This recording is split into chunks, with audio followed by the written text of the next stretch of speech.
Frank who? Francis Sheehy Skeffington, see. He's forgotten, ignored, and by many who know who he was, he's ridiculed and laughed at. Why? Because in Dublin, in Easter week of 1916, James Joyce's best friend, the little atheist he called Hairy Jesus, was trying to stop the looting. Isn't that a good one? Thousands putting their lives on the line, occupying buildings all over Dublin, firing bullets for the freedom of fucking Ireland, and Skeffy was trying to stop the looting. What a gobshite he must have been. A clown, a bloody buffoon. Very fucking hairy taking such a Jesus and Figari. Why did he do it? What was he thinking of? Why?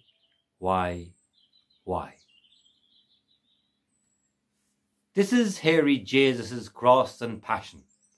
Francis Sheehy Skeffington in the stations of the... not cross. The stations of the crank, a small instrument that makes revolutions. Liberty Hall, Dublin, noon, Easter Monday 1916. The illustrious occasion is about to commence. James Connolly musters the Irish Citizens' Army and the Irish Volunteers. The cause of Ireland is the cause of Labour, and the cause of Labour is the cause of... Frank Sheehy Skeffington, hanging round the edges. Comrade Connolly, a point of order, by whose authority is this armed alliance being convened? I push him into a back alley till Connolly gives the order, and off the march around the corner to the GPO and into the history books. James Connolly, friend, comrade, why do you deny me? City Hall, Dublin, 1 p.m, Easter Monday 1916. A soldier gashed open on the side of City Hall, Skeffy to the chemist on the corner. A bayonet accident, terrible mess. Skips back with bundles of bandages clutched to find that the soldier's been dragged inside the gates of Dublin Castle. Cross, fire. Skeffy flattens up against the doorway. Lucky he didn't put the weight back on after the hunger strike last year. Silence in court! Francis Sheehy Skeffington, you're found guilty of sedition for making 40 speeches against recruitment to His Majesty's Armed Forces. That's right, 40. The castle spy who followed me can count. Though he missed a fair few, I wouldn't give him the full 30 pieces of silver if I were you. Damn pity I didn't get to make another 40 anti-war speeches too. Silence! Should I be silent while the slaughter of the innocent proceeds, when articulate resistance to this organised murder is deemed to be a crime? Damn your war. Non serviam. I will not serve, I will not kowtow, I will not bow and scrape. Any sentence you pass on me is a sentence passed on British rule in Ireland. The Irish people do not subscribe to this imperialistic war. I sentence you to 1 year's hard labour. See if you'll be as vocal in the Stonebreakers' yard. Try as you might, you'll not shut me up. Long before the expiration of my sentence, I will be out of prison, alive or dead. Remove this unmanageable crank from my court. Damn your war. Nelson's Pillar, 4 p.m, Easter Monday 1916. Hannah in a rush to the GPO. Frank says, no, my place is on the outside, I won't join in. Frank, we're officially citizens of the Irish Republic. The proclamation guarantees equal rights for everyone, men and women. What we have campaigned for has been achieved, worth celebrating. Well, you go so, Hannah. But don't stay long. When the response comes, it will be sudden and it will be strong. Hannah. Coming up to Christmas 1900, the wheezy Sheehy doorbell clangs.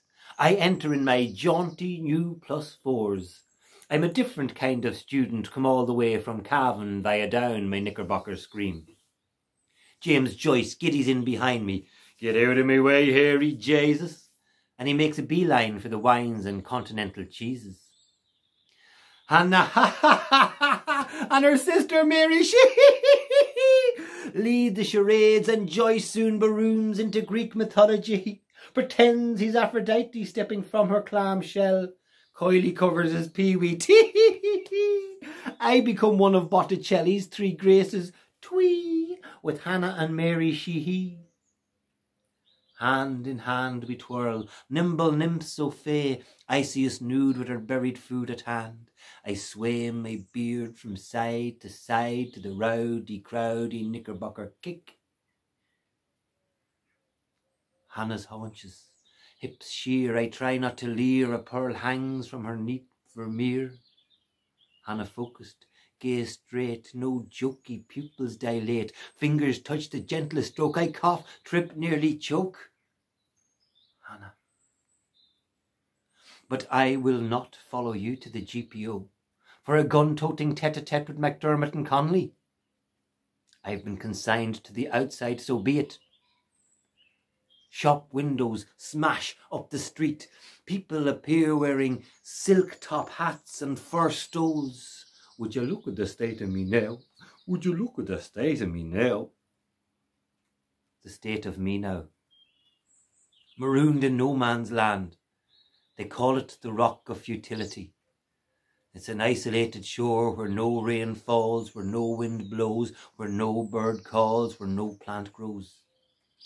Stillness in a sea of cobblestone and glass.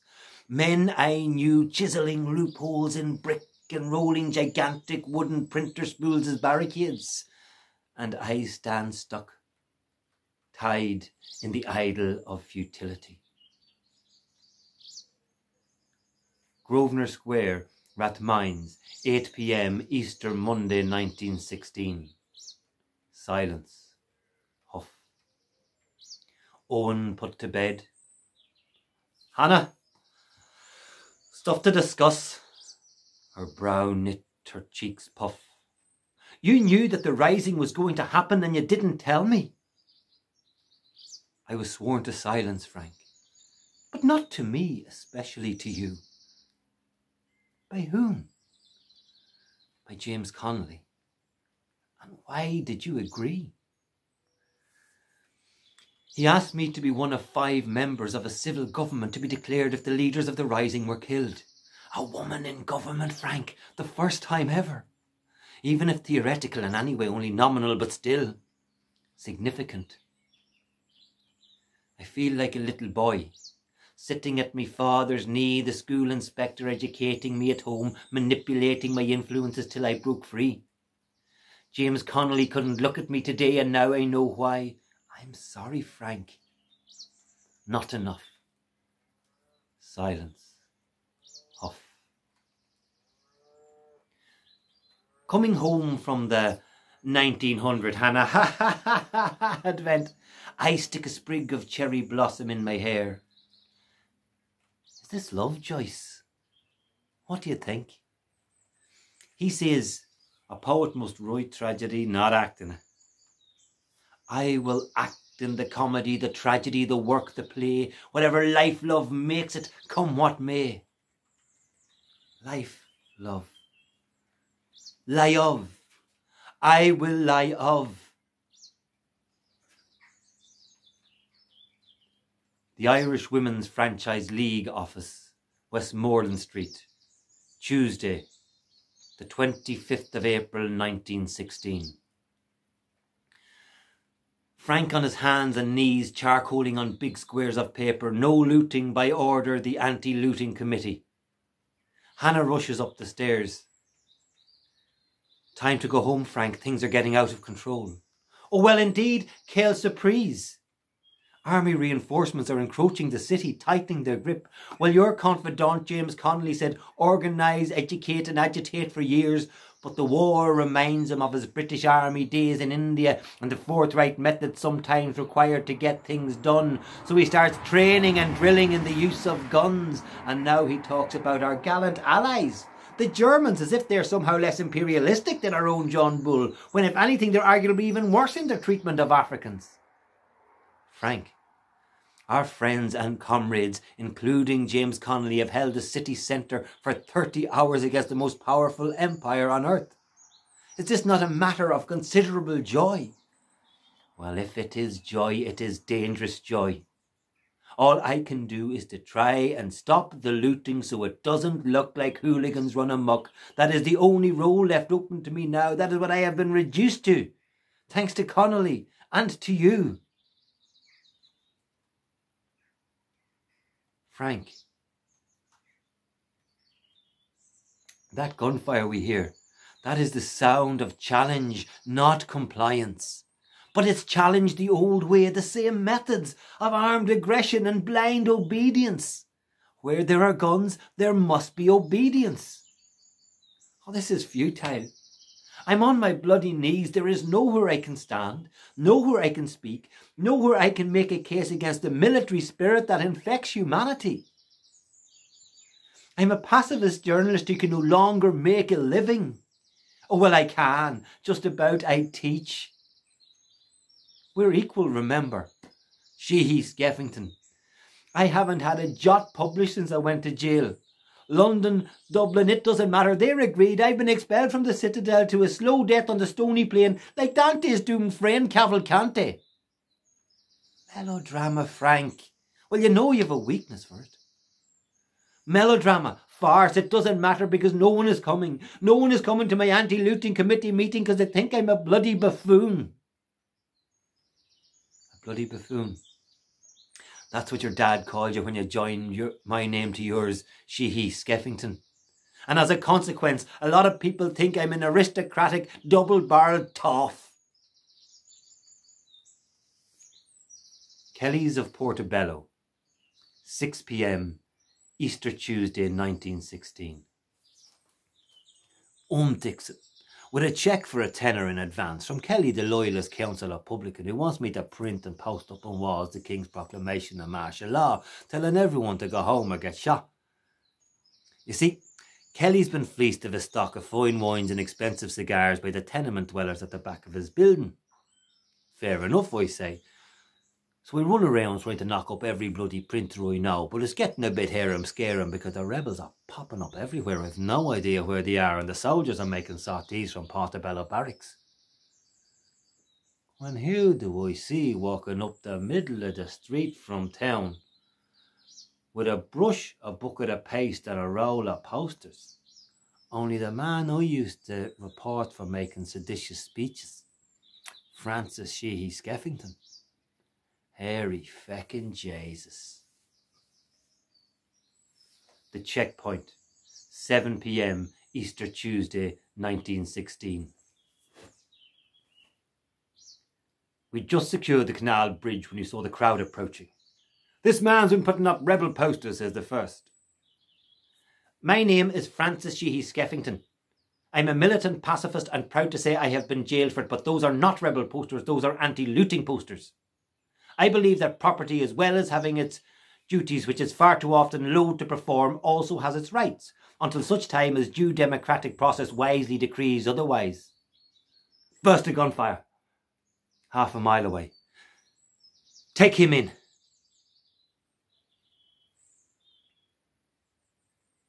The guard room. Portobello Barracks. 9 p.m. Easter Tuesday, 1916. You were carrying rebel posters. Admit it. Them posters had nothing got to do with the rebels or anything, only me and the organisation that I set up today, the People's Committee Against Looting. That means me. I am the People's Committee Against Looting because nobody else showed up. I'd intended to put up the posters, but it got too dangerous, so I decided to go home, which didn't please me as I like to be at the centre of things. I saw 2 priests attack you a couple of years ago at Kingsbridge Station during the lockout. That's right. They said I was doing Satan's work by bringing some workers' hungry children to be well fed in the safety of Kildare till the lockout dispute was resolved. When the children tried to stop the priest from kicking me to death, this was taken as proof that I was indeed the devil's advocate. I was the one who picked you up. Were you? Well, thank you belatedly. As you can see, I've survived thanks to my padding. Your padding? Yes, my father's cricket padding, fitted to protect the stomach and kidneys. I wear it under my clothes whenever I'm at risk of clobbering. Are you wearing it now? What bits of it are left? That's rebel uniform. We spend 2 years risking our lives and the lives of our men, many of them horribly slaughtered, and you prance around in your homegrown uniform and stab us in the back. Lieutenant, strip this hairy Jesus of his rebel robes.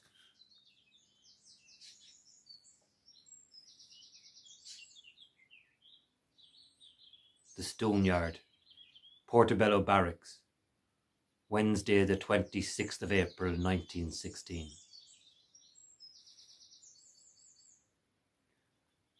At 10 a.m. the captain told me to bring Sheehy, Skeffington, Dixon and McIntyre to the Stoneyard. I did it. The captain told me to get 7 men with rifles. I did it. He told me to tell the men to go to the wall. Go to the wall! Ready, present, fire! 3 men fell. One of the men still moved. Sheehy, Skeffington.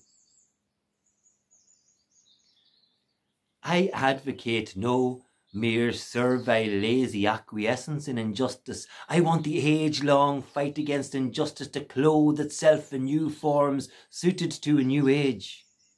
I want the manhood of Ireland no longer to be hypnotised by the horrors of organised murder.